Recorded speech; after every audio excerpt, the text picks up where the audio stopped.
കേട്ടാൽ അഭിമാനപൂരിതമാകണം അന്തരംഗം. കേരളം എന്ന് കേട്ടാലോ ജ്വലിക്കണം ചോര നരമ്പുകളിൽ.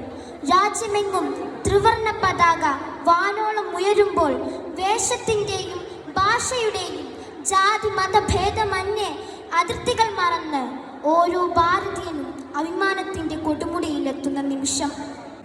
അതെ, ഇന്ന് ഓഗസ്റ്റ് 15 നമ്മുടെ ഇന്ത്യയുടെ 78ാം സ്വാതന്ത്ര്യ ദിനം.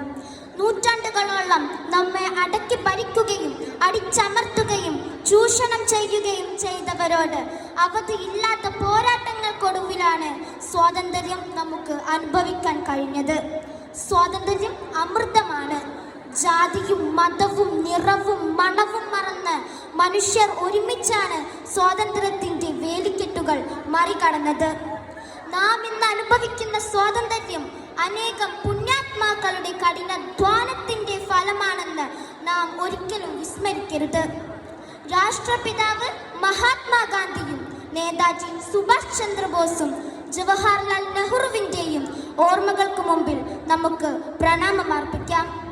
ലോകത്തിലെ ഏറ്റവും വലിയ 4ാമത്തെ പ്രതിരോധ ശക്തിയായി ഇന്ത്യ മാറി എന്നതിൽ നമുക്ക് അഭിമാനിക്കാം. എന്നാൽ ഇന്ന് ജാതിയുടെയും മതത്തിൻ്റെയും വർഗത്തിൻ്റെയും വർണ്ണത്തിൻ്റെയും രാഷ്ട്രീയത്തിൻ്റെയും പേരിൽ മനുഷ്യർ സ്വയം ഇല്ലാതെയാകുന്നു. എന്നിരുന്നാലും പ്രതീക്ഷയ്ക്ക് വകയുണ്ട്.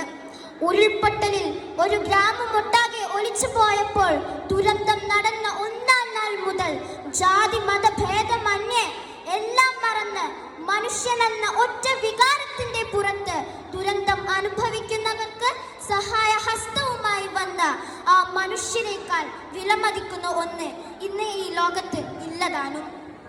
ഇന്ത്യ 78ാം സ്വാതന്ത്ര്യ ദിനം ആഘോഷിക്കുമ്പോൾ നമുക്ക് അഭിമാനിക്കാം, സന്തോഷിക്കാം.